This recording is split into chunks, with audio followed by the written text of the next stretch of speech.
presented itself. A week from today, and it'll literally be like almost right after our class. There might be like 45 minutes there. There is going to be a lecture on China given by one of our economics / business professors.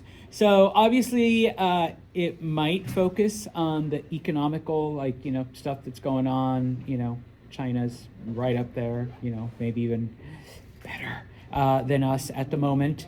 Okay, when it comes to the economy and trade and all of that good stuff. It might also be like on something else, but I'm just going to take a wild guess there. But anyways, the lecture's on China. It is one of the places that we study, so bonus points.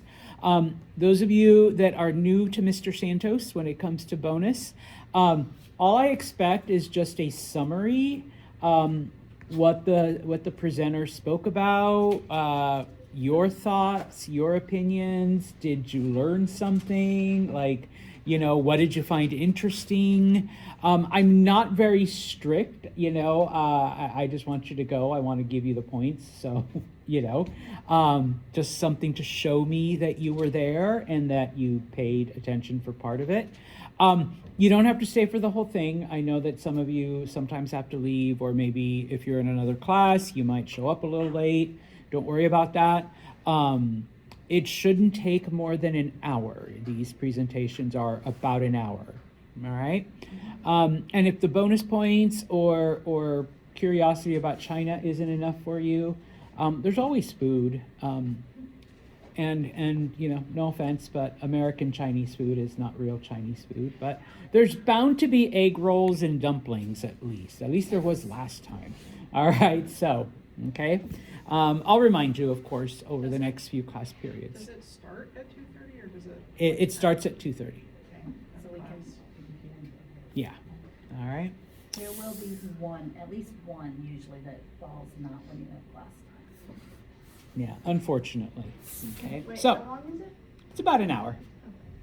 Yeah. Is So it gonna be here? no. 225. Wilcox Hall in the lecture room. Okay. Any other questions? Then we start chapter 12. Okay, chapter 12 focuses, number one, on the worldwide European expansion, colonization, and exploration of the planet. And then the second part of the chapter, we shift gears and look at the Protestant Reformation. So for today, okay, to give you an update as to where we left off, okay? Remember that the Ottoman Empire, okay, is the dominant Muslim state in the wake of the Mongol invasions and the bubonic plague. Their big accomplishment comes on May 29th, 1453, when they take the city of Constantinople, rename it Istanbul, and that marks the end of the Byzantine Empire. But they don't stop there. They continue their conquests into Europe, all right? They continue to expand. They take the Balkans, they take Hungary. In fact, they aren't stopped until they get to the gates of Vienna, all right? The Ottomans are finally turned around, okay? Now, obviously this has a lot of effects, and we'll talk about a few of them in this chapter, and we'll look at some other things, but I promise I'll come back, okay? But the Ottomans, okay, so all of this brown area, control not only the Silk Road, okay, you got to get through them if you want to get stuff from the east, but they also control the known ocean pathway, okay, to the east as well. And since we mentioned business, basic business here, when you are the one that controls everything, what can you do with the prices? You can put them any price you want. Yes, you can raise them as high as you want. And that's what the Ottomans do. Okay, so if Europeans want these products from the East, okay, spices and silk and all of these luxury items that they're craving, they're going to have to pay. Okay, and so what begins to happen then is that the Spanish and the Portuguese, because remember, they are the first European nations to, come together, get their act together, begin to establish themselves. They begin to look for a way to avoid the Ottomans, avoid having to do business with them. Okay? And the only logical course of action is a sea route, is an ocean route around the Ottomans. Okay? Now, as I said, okay, the Ottomans, and as you saw on, the map, and I'll show you again, if you'd like, I probably will. All right? The Ottomans are able to conquer quite a bit of land, okay? And they do it very, very quickly, okay? And very, very easily. For 1,000 years, no one was able to overcome Constantinople. The Ottomans did. Okay, for close to 800 years, all of those areas in the Middle East and North Africa were all split up amongst different Muslim kingdoms. Well, the Ottomans are able to bring them together again after they had been separated for a while. Okay, now of course, the Ottomans were there at the right place at the right time. Number one, they've suffered. Conquests by the Mongols, but even more devastating was the plague. All right, so many of those areas are still pretty decimated and trying to recover after that. But one of the things about the Ottomans, and one of the things that allows them to remain in power for so long, remember, they don't collapse until 1918. Okay, is the fact that they do treat these people that they conquer with kindness, and they allow them to keep their customs and their culture, and in fact, they take people and bring them to their capital, and they teach them, and then they send them back, and so now we got a person that looks like the locals. Promoting and pushing and advocating for the Ottomans. And of course, the Ottomans have always been, pretty good, so yeah, okay, they're able to hold on to power for a very long time, okay? Now, like I said, the Spanish and the Portuguese are looking for a way around the Ottomans, and the logical path is ocean, okay? But, okay, it's not like today, all right, where you can just set sail and off you go. This is completely and totally unexplored, uncharted, no GPS, no any of that. So, yes, so things are happening very, very slowly, okay, as these things develop, okay. Now, a couple other things happen, and this is once again a summary of what we left off on Monday. Okay, remember that the Mings are able to expel the Mongol rulers, and once they begin to rebuild after the Mongols and after the plague, number one, they do move their capital to the city, to the area that today we call Beijing. They build up a city, okay, specifically to be the center, the government center, okay? Now, they do, obviously, in order to rebuild everything that's been destroyed, they do begin to advance and advocate trade, and yes, they do have some contact with foreigners. They do trade with other peoples. The Silk Road is still a thing. Europeans and other groups still want, all right, products from the East. So that never stops. Okay. Now, one of the things that happens under the Mings, and I don't have anything with me, but and I don't remember if I shared it with my my classes. There's only 3-4 of you in here that could tell me. But for the rest of you, I don't know if you went through this in your History 101s, it's the Chinese who invent the concept of paper money. Okay? Before this time, everybody carried around gold or silver coins. And I'm going to pretend this is like a dollar bill here, or like really big money. Okay? What is the problem with huge amounts of gold and silver? Hard to carry around. Why? It's kind of heavy. Yes, very heavy. Okay? And as you trade and as you buy and sell and get really, really rich, yes, it's very heavy, very difficult to carry. And so what the Chinese did was, hey, how about you take this piece of paper? And yeah, it's got some pretty designs and whatever, but on it, it says that this paper is worth X amount.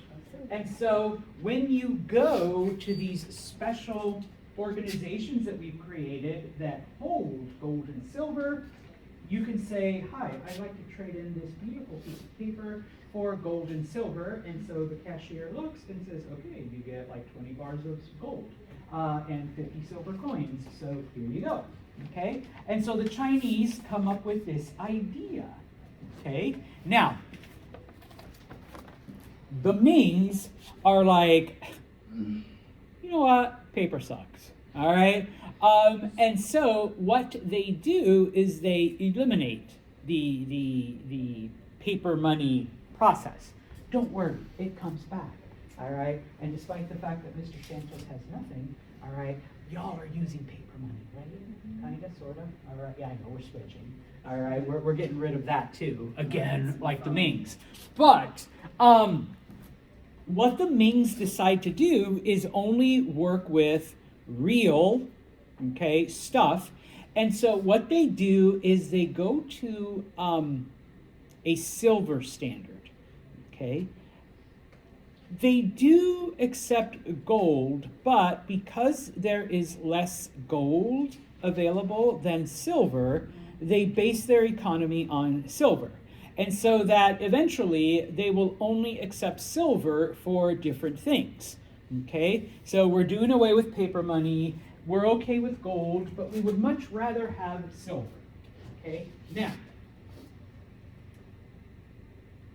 they were willing to do business with anyone who would buy things with silver. Okay? Because the more silver they have, all right? Yes. Okay, because it is a finite resource. So they have, more silver, they're wealthier, they can afford to buy more, especially if they base their entire economic system on silver. Okay, so yes, give us all the silver. So we don't care if you're a foreigner, if you're European, if you're Muslim, if you're a Mongol, if you're one of those weird northern snow people. Sorry. Sorry, Michaela.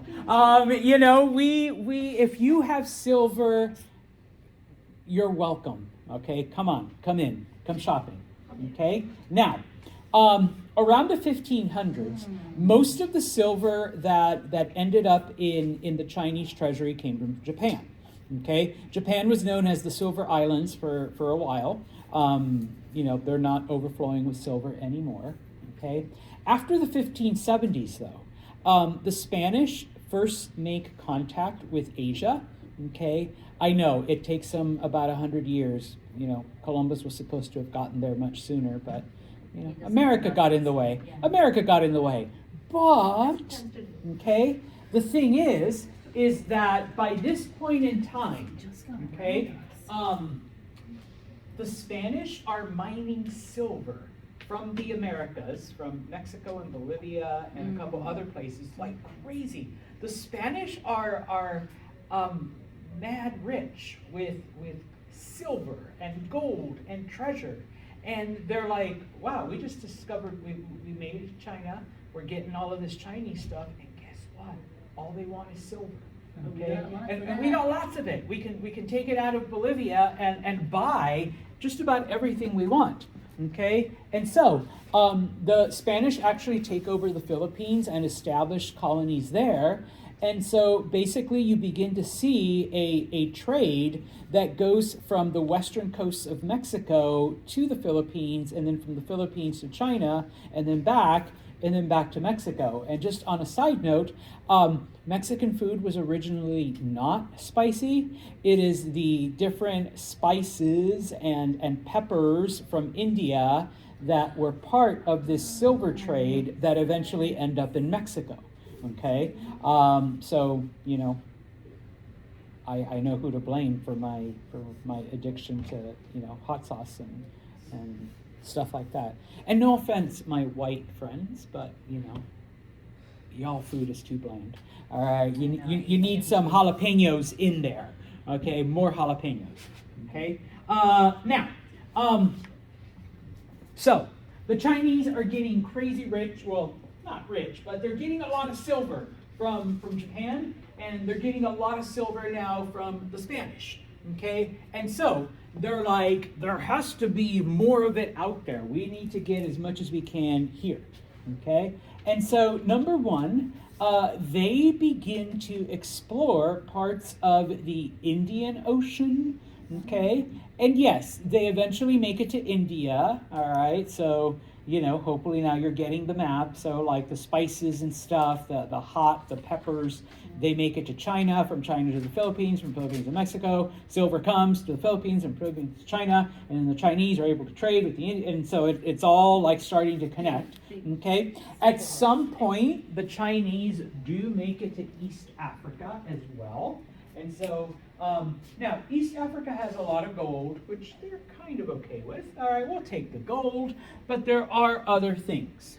Okay, now because of this, okay, number one, we begin to see other land routes. Okay, obviously the most famous and the most used is the Silk Road. Okay, that is still happening, that is still going on.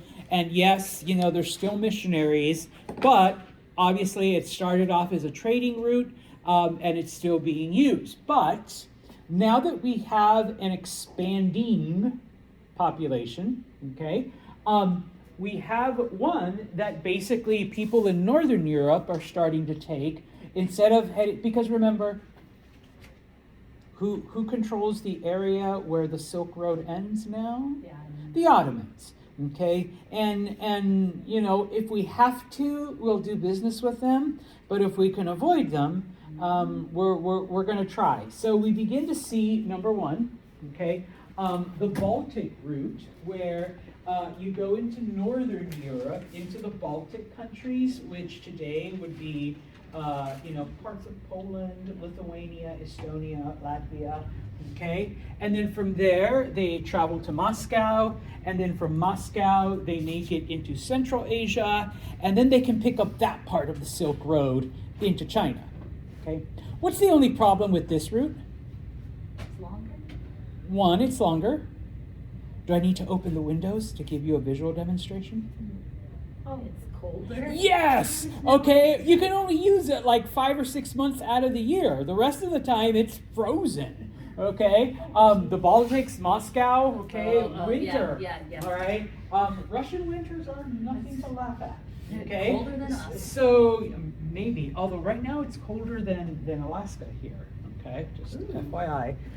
It got to 32 degrees in Cuba day before yesterday. So yeah, this whoever pissed off the ice gods or the god of Wow, they kept complaining freeze. about polar ice caps melting. They're just I don't know. trying to- Okay, so now,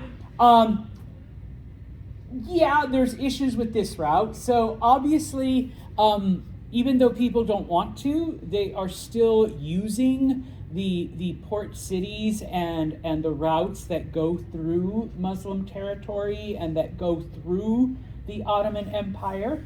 Okay, now of course, you know, the Ottomans are aware that not everyone wants to do business with them anymore, that they have taken over Constantinople and parts of the Silk Road, okay? And so they try to, you know, number one, keep that area safe, keep it, you know, Sure, go take the Russian route. You know, and yeah, you're gonna die in the cold, and if not, you know, there's probably bandits and raiders and, you know, whatever that are waiting to kill you and rob you. Whereas, you know, we've got protection everywhere. It's safe. You don't have to worry.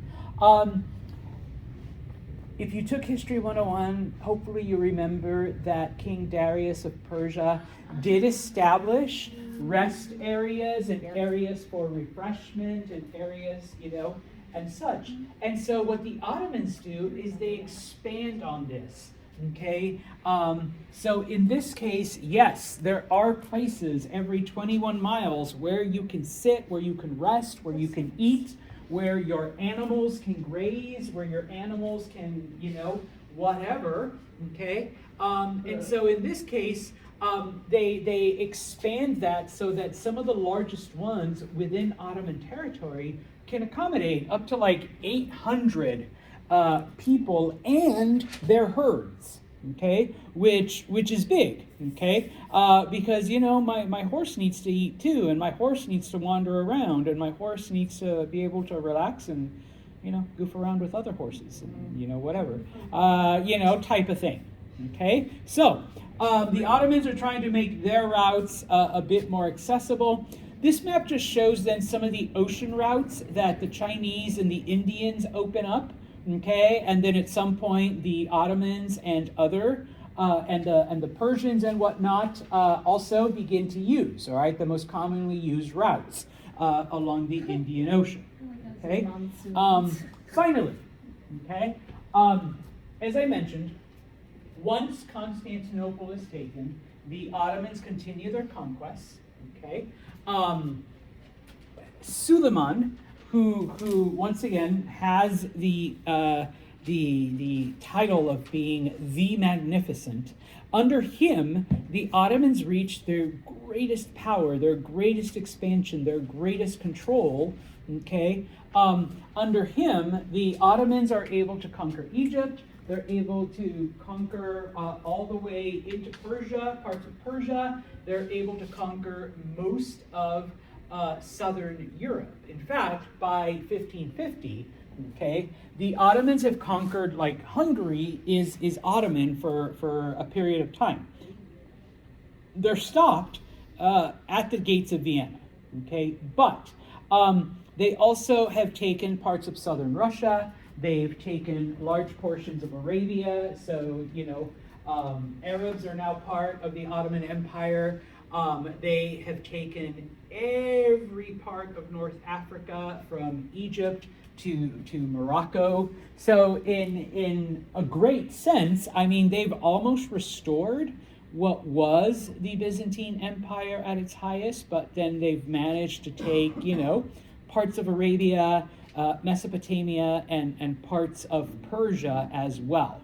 Okay, so they have and into southern Russia. So they've expanded, all right, into a ginormous, powerful state. Okay, the Ottoman Navy, because, you know, a great portion of their territory did border the ocean, the largest on the planet at the time. Now, of course, there were only 74 ships, and some of you are like, 74? Come on, Santos. But remember, these are the 1450s, the 1500s. That's a huge number. Okay, that's you know, nothing to laugh about back then. Okay, and yes, basically at the time the Ottomans controlled the area of the Indian Ocean around the Red Sea, because they controlled Egypt and they controlled Arabia. Okay, and in fact, Ottoman scholars and Ottoman writers do publish a book called The Book of the Sea, which basically gives other people charts and maps and navigation helps and all of these other things, so that, you know, and math and equations, that people can calculate their own routes across the ocean. Because once again, there's no GPS, there's no satellites. Yes, there's compasses. The Chinese invented the compass, okay? But the rest of navigation has to be done visually and by the stars and all of this other stuff, Okay, and so the Ottomans published this to help people, get out there. All right, now, once again, okay, so, okay, bless you. Finishing off with the Ottomans, as I mentioned already, okay, Egypt, okay, becomes the most important part of the empire, just like it was with Alexander, like it was with the Romans, like it was with the Byzantines, okay? Egypt is a literal breadbasket, okay? I know it's a desert, but the Nile River makes that land super, super fertile, okay? Now, yes, the Ottomans did convert to Islam. Yes, they have conquered a lot of land that was formerly ruled over by various Muslim groups. But don't forget, they have also conquered parts of Europe and into areas of North Africa that weren't Muslim, and parts of Persia were Zoroastrian, okay? But with the conquest of Egypt, okay, Islam is now the dominant religion in the Ottoman Empire, and once the Ottomans are able to solidify their control, many areas, okay, do in fact become Muslim, okay, which is why today, fast forward to 2025, you do have people like Bosnians and whatnot who are in fact Muslim. Okay, it happened during the time that the Ottomans controlled those areas. Okay, they do attempt to take all of Persia, but while they do win a good portion of it, the Safavid Persians are able to finally put a stop. Okay, and as I mentioned, in addition to taking Constantinople in 1453, okay, they were able to take the city of Athens in 1458 and all of Greece, okay? Greece doesn't become independent again until the early 1800s. So for about 400 years, Greece was under the control of the Ottomans, okay? They are able to take, as I mentioned, Bosnia, Serbia, Croatia, Slovenia, all the way into Hungary, okay? And yes, people in those areas, okay, do convert to Islam. So some of those areas do become Muslim, so that by the time the Austrians take the area in the 1700s, okay, so about 300 years later, Islam is entrenched in the area, okay? So that's how we basically get that part of Europe the way it is today, okay? Questions, comments? All right, so, okay, let's look at then what pushes Europeans then out there, okay? As we mentioned, okay,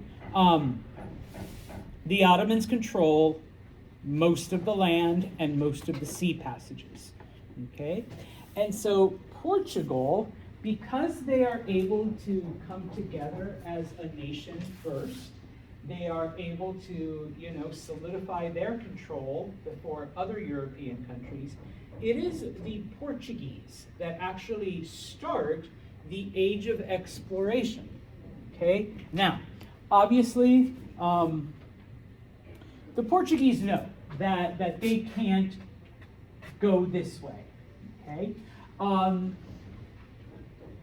Going north, nobody's quite sure if there is a water passageway, but nobody wants to deal with the cold, okay? So the Portuguese, being located at this edge of the peninsula, it's the most logical route is to head south around Africa, okay? Now,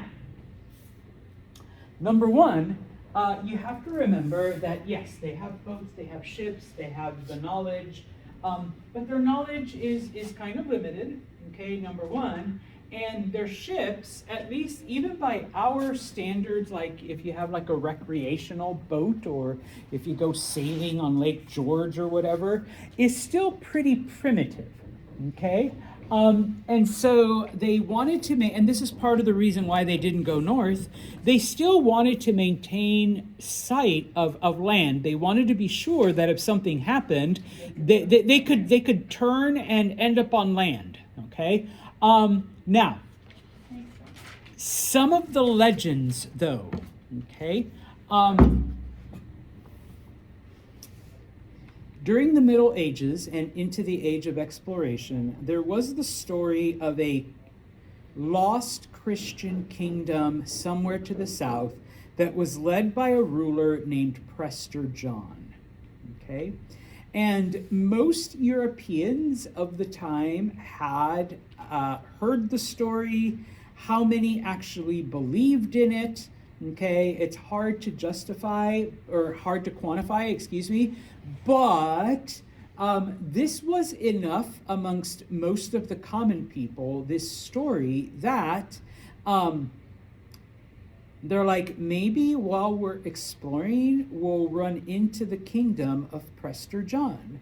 And he will be able, because he's Christian and we're Christian, he'll be able to help us. He'll give us supplies. He'll give us resources. And we'll able to find a way around the Ottomans. Okay? Just as a slight FYI on the side, the stories and the belief in a kingdom of Prester John actually stem from the fact that Ethiopia was Christian this entire time. It was like the only Christian country in Africa for the longest time. But when Islam took over Egypt and most of North Africa, Ethiopia was cut off from the rest of the Christian world, and stories about them became like exaggerated and mixed with whatever, and kind of like, oh, okay. So there was that thought, okay, number one. But as the Portuguese are both exploring and heading south and looking for the kingdom of Prester John, they are establishing trading outposts because they couldn't carry all their supplies. So when they needed food, when they needed water, when they needed whatever, they'd head inland, they'd negotiate and they'd trade with the natives, and then they'd hop back on their boats and go. But they realized, hey, you know what?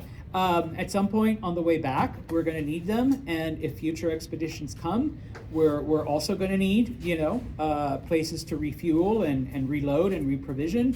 So they would establish little outposts where they'd leave, a couple dozen men behind, and they would be the ones keeping an eye on the outpost and establishing relations with the locals. Okay? One of the things that the Portuguese discover, though, is sugar. Okay, and that was one of the products that obviously they wanted.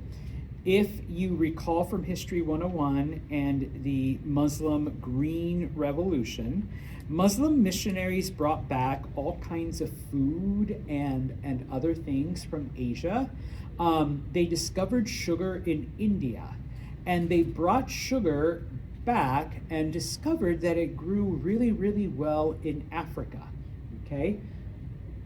The Portuguese have now discovered these areas where sugar is being grown, sugar that has been growing there for a couple hundred years now, thanks to Muslim missionaries, okay? And so the Portuguese begin to take over patches of land that can grow sugar. They're like, why would we want to buy it from India when we can grow it ourselves right here, okay? Fast forwarding about 200 years, just FYI, eventually the Portuguese take sugar and the Spanish take sugar to the Americas, and they discover that it grows on the islands of the Caribbean way better than it ever did in India, way better than it ever did in Africa. Something about the climate, the land, the ocean, the temperature, the humidity, it's all perfect, so that sugar grows amazingly well in Cuba, Puerto Rico, Hispaniola, all of those places, okay? But, number one, it's very intense, okay? Because those islands are very, very hot and very, very humid. And not a lot of people wanted to work in hot and humid climates. So, this then not only starts, but fuels the need for slave labor. Okay, and so at some point, the Portuguese and the Spanish begin to kidnap Africans and take them to the Americas to work on these sugar plantations. Okay, but we'll get to that. All right. Going back to the narrative, eventually the Portuguese do in fact reach the equator. They had been very, very cautious, as I mentioned in another class, because everything kept getting hotter, and people thought that at some point it's going to keep getting like infinitely hotter and things will boil. But once they got to the equator and then started sailing down the other side, it's like, oh, it's actually getting colder. I guess we were wrong about that whole, boiling at the equator thing. Okay, so this encourages them to keep going. All right. Eventually, the Portuguese reach the southernmost tip of Africa and are able to circle. Okay. Now, some of the things that help them along the way. Okay. And I put technology, but it is technology for the time.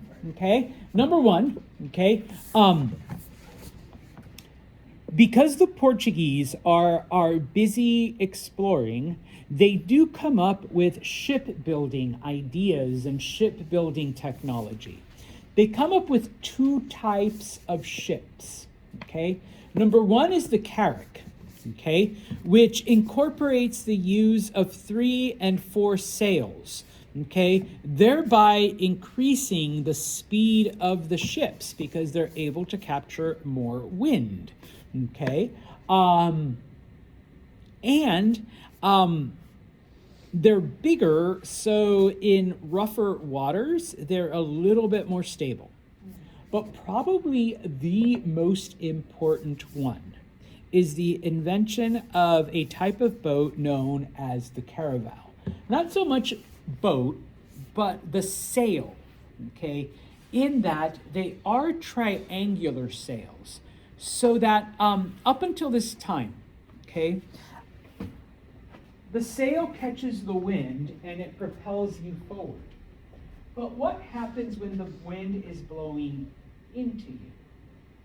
Okay, you either have to sit and wait it out, or you have to curl up your sails and then tell all of the men, all right, time to start rowing, okay, because we gotta go, all right. But you can never get enough crews, to do something, to move. So you basically just sat there and waited until the wind turned the right way. With the invention of the caravel and triangular sails, okay, number one, the caravel was much more maneuverable, so the Portuguese were able to sail into harbors, into areas where their bigger ships could not go.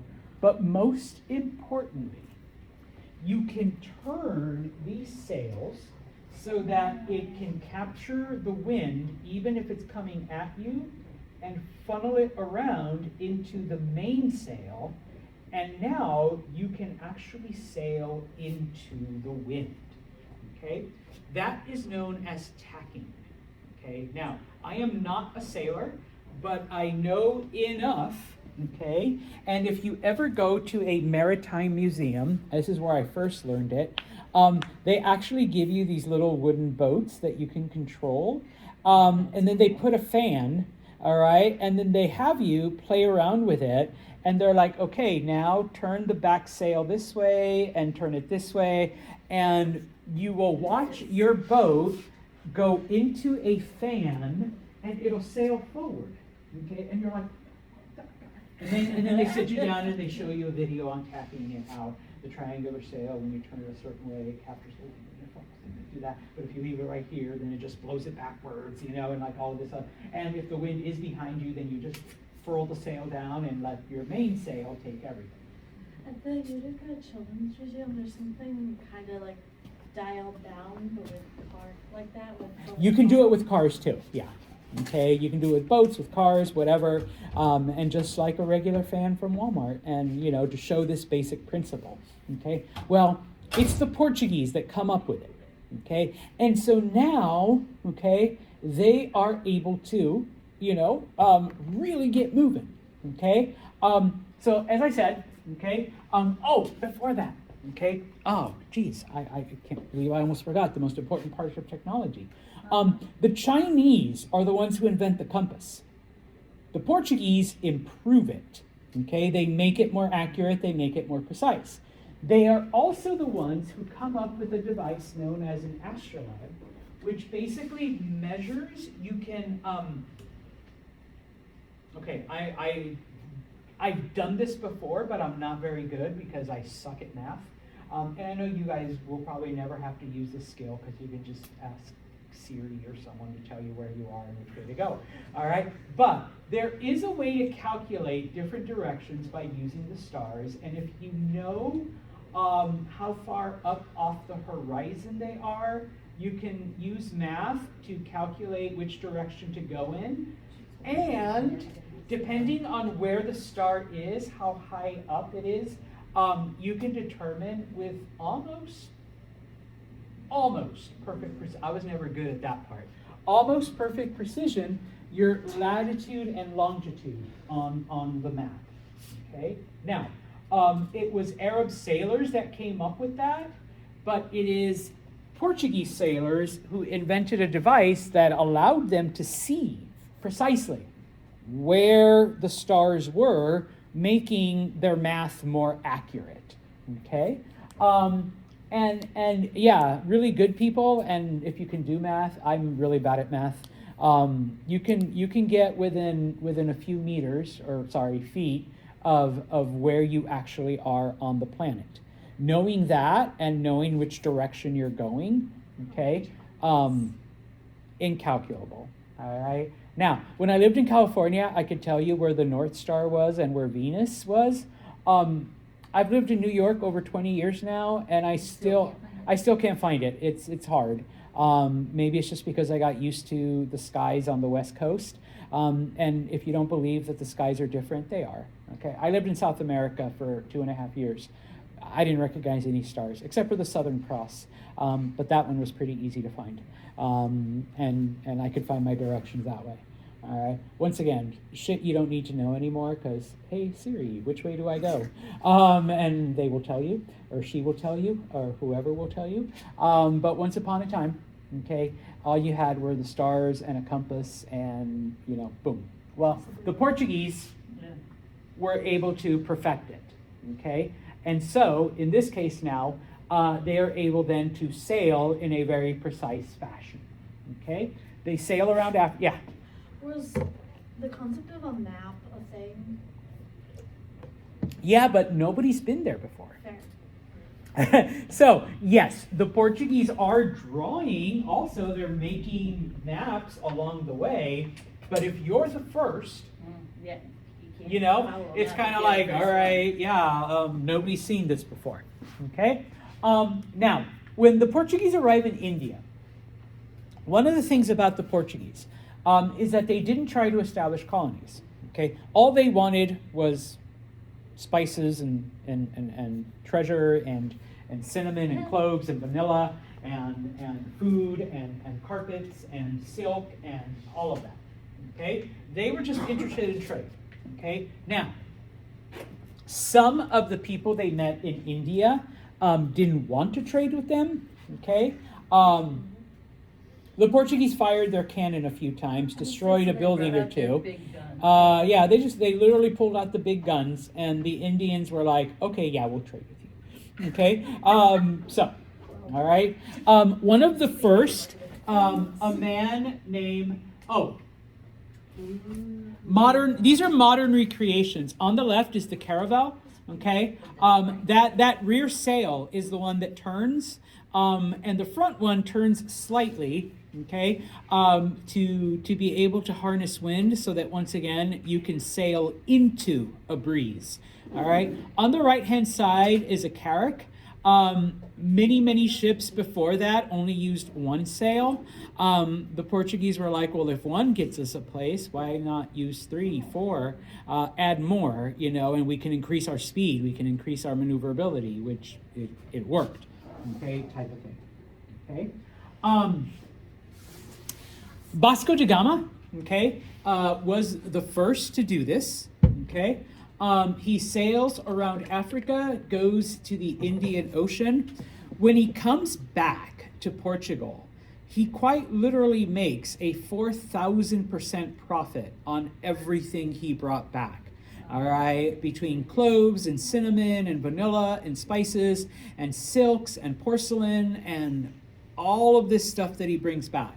Okay, he's basically set up for life. And so any Portuguese with a halfway decent boat and a crew now begins to do this. Okay, and so How much did they pay for his maps? oh my goodness, he got rich off of that too. Now, all of these other Portuguese are not only using the information, but using those outposts, and of course, establishing new ones and finding out like, okay, where's this? Where's that? Where can we get this? And along the way, asking about the kingdom of Prester John, which, you know, they were kind of disappointed to find out, oh, it's Ethiopia. Okay, not quite what we expected. Okay, they do establish outposts in India, the city of Goa and Calicut, which are on the southern tip of India. Goa still exists as a city, but it started off as a Portuguese trading outpost. And then in China, eventually the Portuguese do make it to China. The city of Macau started off as a Portuguese trading outpost. Okay, and so they're the first. They establish the routes. They establish the outposts, the way stations, the places where you can refuel, restock your supplies. Because once again, the Portuguese didn't do all of this. They didn't try to establish colonies, expand their empire, you know, send Portuguese people around the planet. They strictly did it for money, okay? And for, I'd say about 50, 60 years, yeah, it served them well, okay? But then along comes Spain, and the whole story changes, okay? But we will do Spain on Friday. All right? So, yes. All right? So we'll stop right here.